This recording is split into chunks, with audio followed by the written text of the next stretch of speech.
नमस्कार, मैं अजय चौरसिया आप सभी का हमारे यूट्यूब चैनल में स्वागत करता हूं। आज हम एनसीएफ अर्थात नेशनल करिकुलम फ्रेमवर्क के विषय में हम लोग पढ़ेंगे, जो कि कॉम्पिटिटिव एग्जाम में अक्सर पूछे जाते हैं। जो शिक्षक भर्ती परीक्षाएं, सी टेट और यूपी टेट और जितने भी स्टेट टेट होते हैं उसमें ये अक्सर पूछे जाते हैं। मैंने यहाँ पर पूरी कोशिश किया है कि एक ही वीडियो में हम एनसीएफ 2005 को पूरी तरीके से अच्छे से आपको समझा पाएँ। तो हम चालू करते हैं। एनसीएफ, पहला क्वेश्चन यहीं से बनता है कि एनसीएफ का फुल फॉर्म क्या होता है। तो एनसीएफ का जो फुल फॉर्म होता है नेशनल करिकुलम फ्रेमवर्क, इसको हिंदी बोलते हैं राष्ट्रीय पाठ्यचर्या की रूपरेखा 2005। याद रखिए एनसीएफ का जो मेन थीम था, सूत्र जो था वो 1993 में ही आपको बनाया गया, दे दिया गया था कि उसका मेन थीम क्या था, बिना बोझ का पढ़ना अर्थात लर्निंग विदाउट बर्डन। ठीक है, अब बात करते हैं कुछ पॉइंट के बारे में। एनसीएफ के बारे में कहाँ से चीज़ें आई, याद रखिए ये जो एनसीएफ है नेशनल करिकुलम फ्रेमवर्क, वो अब तक का सबसे नवीनतम दस्तावेज है, हमेशा याद रखिए। अच्छा, एक बात आपको और हम बता देना चाह रहे हैं कि जो आरटीई 2009 था, वो आपका कानून होता है। वो क्या होता है? कानून होता है। जबकि जो नवीनतम दस्तावेज जो एनसीएफ है वो प्रोफेसर यशपाल और उनके सहयोगी द्वारा बनाया गया क्या है, एक डॉक्यूमेंट है जो शिक्षा में सुधार करने के लिए बनाया गया था, जो शिक्षा में सुधार करने के लिए बनाया गया था। ये कोई कानून नहीं है, याद रखिएगा। एनसीएफ कोई कानून नहीं, जबकि आरटी क्या है, 2009 क्या है, एक कानून है। सेकंड पॉइंट की बात करते हैं, याद रखिए अब तक कुल 4 एनसीएफ आ चुके हैं। पहला एनसीएफ आया था 1975 में, फिर दूसरा आया था 1988 में, तीसरा आया था 2000 में, और जो अभी नवीनतम जो एनसीएफ नेशनल करिकुलम फ्रेमवर्क है जो शिक्षा के क्षेत्र में सुधार करने के लिए बनाया गया था 2005, जो हम अभी पढ़ रहे हैं।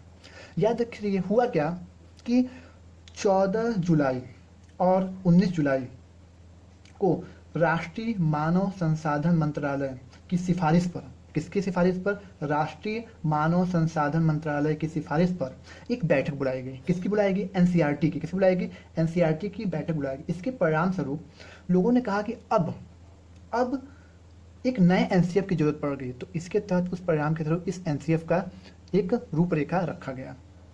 याद रखिए जो एनसीएफ है वो एनसीएफ जो मूल रूप से जो मूल प्रेरणा सभ्यता व प्रगति एक लेख है। किसका लेख है? हमारे रविन्द्रनाथ टैगोर जी का, जो बहुत ही क्रिटिकल माइंड वाले बहुत थे वो, सभ्यता एवं प्रगति से। याद रखिए ये एनसीएफ इतना ज़्यादा चला, एनसीएफ इतना अच्छा फ्रेमवर्क ये था कि उसको संविधान के सभी भाषाओं अर्थात 22 की 22 भाषाओं में इसको अनुवादित कर दिया गया, ट्रांसलेट कर दिया गया। याद रखिए कुल इस एनसीएफ में कुल 5 अध्याय और 2 परिशिष्ट होते हैं। परिशिष्ट मतलब अपेंडिक्स, मतलब कि जो एक्स्ट्रा व्याख्या के लिए जोड़ा जाता है। अच्छा, याद रखिए संचालन समिति के जो मेन थे वो यशपाल थे, उनके साथ उनके 35 सदस्य थे। अगर आपसे पूछा जाए कुल संचालन कमेटी में कितने सदस्य, तो 35 थे, लेकिन अगर पूछा जाए एनसीएम कितने सदस्य, तो कुल 38 सदस्य थे, 38 थे। याद रखिए 35 कितने थे? यशपाल जी के समिति के थे, और 38 क्या थे? कुल थे। इसका मतलब कि 3 किसके सदस्य थे? एनसीईआरटी के थे। याद रखिए कि जो एनसीएफ है, ये एनसीएफ जो वो रटने वाली विद्या की बिल्कुल ही एक आंदोलन था। कहने का अर्थ ये है कि आज का जो समय है, आने वाले समय में एक मतलब होता नहीं कि एक ऐसी क्रांति को लेके आना कि जो रटने वाली विद्या को पूरी तरह से नकारती हो। कहने का साफ तौर पर अर्थ है कि एक समय ऐसा आएगा कि हमारी शिक्षा गति में गिर जाएगी। क्यों गिर जाएगी? क्योंकि बच्चा केवल रटेगा, और उस रट्टा मारने के पूरी तरह से एक आंदोलन किया गया कि नहीं, हमको एक नए एनसीएफ की आवश्यकता पड़ेगी, जिसका स्वरूप आपका एनसीएफ 2005 है। अब हम बात करते हैं कि 10 पॉइंट। अब यहाँ पे जनता की राय को शामिल करने के लिए 21 राष्ट्रीय फोकस समूहों का निर्माण किया गया। कहने का अर्थ ये है कि जो बड़े जो होते हैं विद्वान, वो एसी में करेंगे, जो जमीनी स्तर पर जो कार्य करते हैं, जो जमीनी स्तर पर कार्य करने के लिए किस राष्ट्रीय फोकस समूह को बनाया गया। वो समूह कैसे थे? वो एनजीओ के रूप में थे, जो कि फ्री एजुकेशन देते थे गरीबों को। ठीक है ना। अच्छा, जो ग्राउंड लेवल पर रहेगा वही तो जानेगा कि क्या क्या दिक्कतें हैं इस एनसीएफ में। ये 21 राष्ट्रीय फोकस समूहों द्वारा उन सभी के अभिभावक की राय को शामिल किया गया। वो राष्ट्रीय 21 राष्ट्रीय फोकस समूह थे, उनका कार्य क्या था कि उन सभी ग्राउंड लेवल पर काम करके उनकी समस्याओं को जानकर ईमेल के द्वारा या टेलीफोन के द्वारा इन सारी समस्याओं को यशपाल और यशपाल जी की कमेटी को भेजना था। याद रखिए। ठीक है, अब हम बात करते हैं कि इनके एनसीएफ का प्रिंसिपल क्या था। Principle of NCF 2005। याद रखिए ये एनसीएफ के कुल 5 कितने प्रिंसिपल थे, 5 प्रिंसिपल थे। यदि बात करें पहला प्रिंसिपल क्या था, पहला प्रिंसिपल ये है कि ज्ञान को स्कूल के बाहरी जीवन से जोड़ना। कहने का आशय ये है कि जो हमारी आज की जो शिक्षा जीवन से पूरी तरह से कटती जा रही है। पिछले कुछ सालों से स्टूडेंट के बैग का वजन तो बढ़ा है, पर शिक्षा होता है ना परिलोक में समाती जा रही है। शिक्षा रटने रटने रट्टा मारने अर्थात अकबर बीरबल की कहानी पर ज़्यादा जोर दे रही है, परंतु वास्तविक जीवन से पूरी तरह से कटती जा रही है। इससे शिक्षा को वास्तविक जीवन की समस्याओं से जोड़ा जाए, वास्तविक जीवन के तथ्य और जीवन में लेके आया जाए। तभी कहने का अर्थात ये शब्द था कि वास्तविक जीवन से शिक्षा को जोड़ा जाए, मतलब कि स्कूल के बाहरी जीवन से जोड़ कर शिक्षा को प्रदान किया जाए। ये आपका एनसीएफ का पहला आपका सिद्धांत था।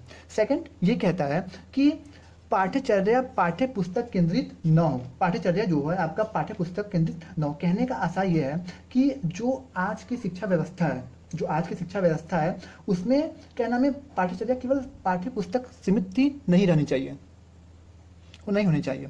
इस कहने का साफ तौर पे एनसीएफ ने साफ तौर पे कहा था कि मोटी मोटी किताबें शिक्षा की असफलता है।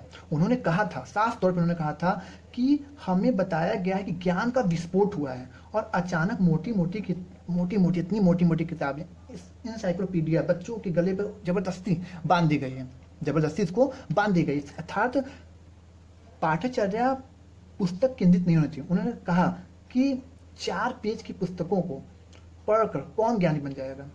शिक्षा मतलब कि कहने का साफ अर्थ था कि पाठ्यचर्या ऐसा होना चाहिए जो बच्चों के जीवन से समाज की ओर जोड़े, जीवन को एक समाज की ओर बंधन नहीं होता ना, को रिलेशन स्थापित करें। ये बहुत ही मायने रखता है। अब बात करते हैं थर्ड वाले पर, कक्षा कक्ष को गतिविधियों से जोड़ा जाए एवं इसे लचीला बनाए। कक्षा कक्ष मतलब जो क्लास की एक्टिविटी उसको गतिविधियों से जोड़ा जाए और इसको लचीला बनाए। कहने का अर्थ ये था कि तो आप जस्ट सोचिए कि लगभग जुलाई से हमारा स्कूल खुलता है, ठीक है। हम पूरी बच्चे आते हैं, बच्चे बिल्कुल मौज मस्ती में करते रहते हैं, फिर कहते हैं एग्जाम बहुत दूर है, फिर खूब मौज मस्ती करते हैं, करते करते करते करते दिसंबर आ जाता है, फिर काउंटडाउन चालू हो जाता है 90, 89, 88।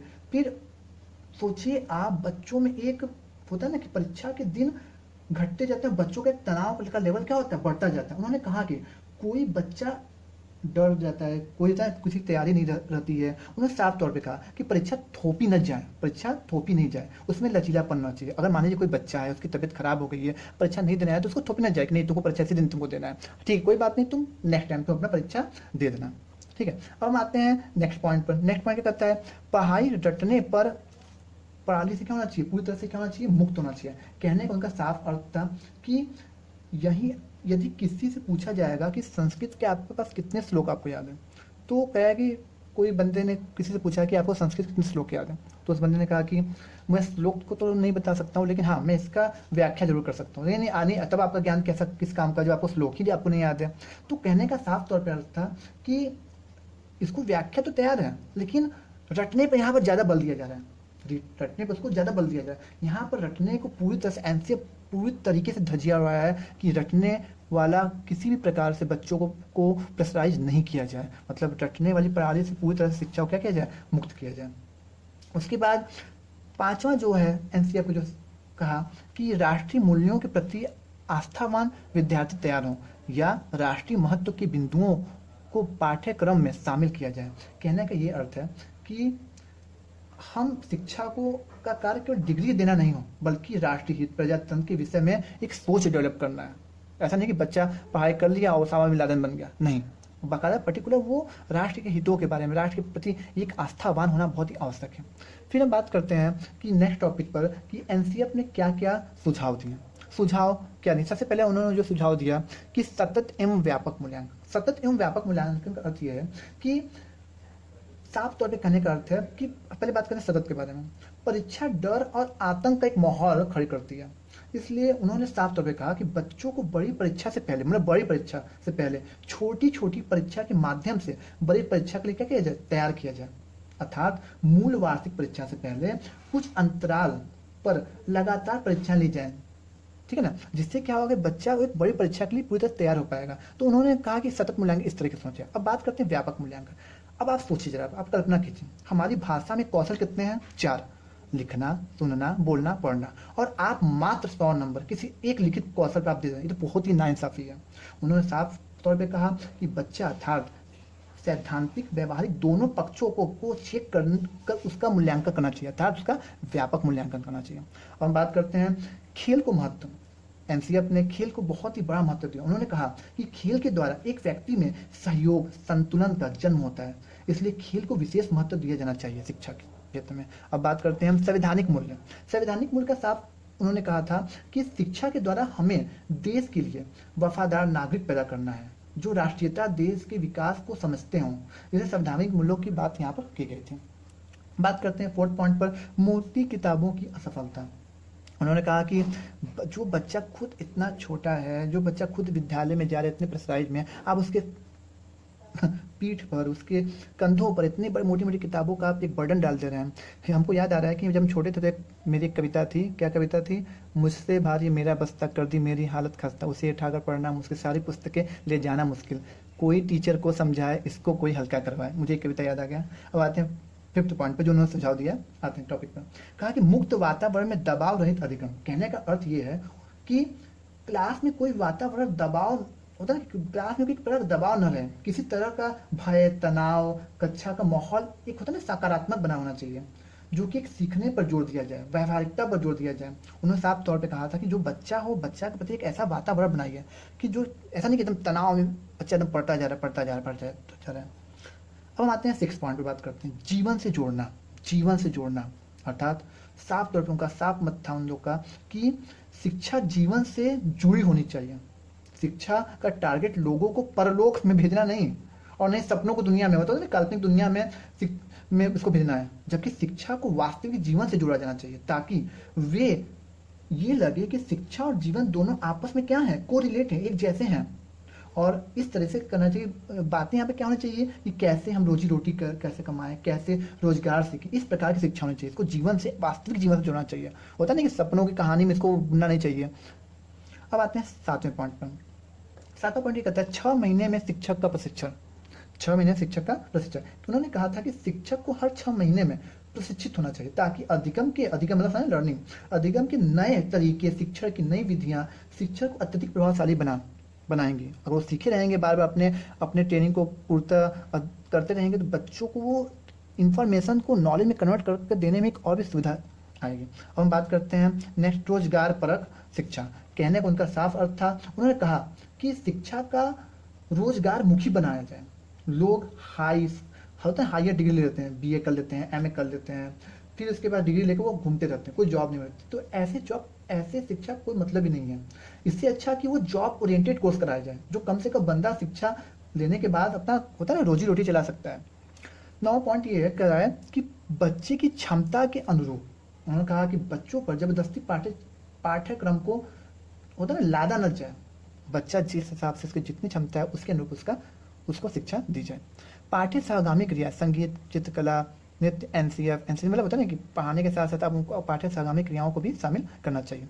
निदानात्मक या उपचारात्मक शिक्षण, निदानात्मक और या उपचारात्मक शिक्षण, उन्होंने साफ तौर पे कहा, उनका साफ कहना था कि बच्चे को पढ़ाकर क्लास क्रॉस करा देना ही शिक्षा नहीं है, बल्कि शिक्षा लेने के अलावा बच्चों में की पहली बात की कमियां, उसकी कमियां मतलब निदानात्मक कमियों को पहचानना, फिर उसी के अनुसार उसको इसका एक उपचारात्मक, उसको एक उपचार की इसकी क्या कमियां है, क्या कहाँ पर वो बच्चा पीछे हो जा रहा है, उसका उपचार करना। निदान का मतलब क्या होता है, पहले समस्या को पहचाना। उपचारात्मक मतलब क्या होता है कि उसके इस समस्या को हल करना। ठीक है, अब बात करते हैं 12 पॉइंट का, पुरस्कार व दंड को क्या कर देना चाहिए, सीमित करना है। उन्होंने साफ तौर पे कहा कि बच्चे को पढ़ाने के लिए सदैव आत्म प्रेरित करना चाहिए।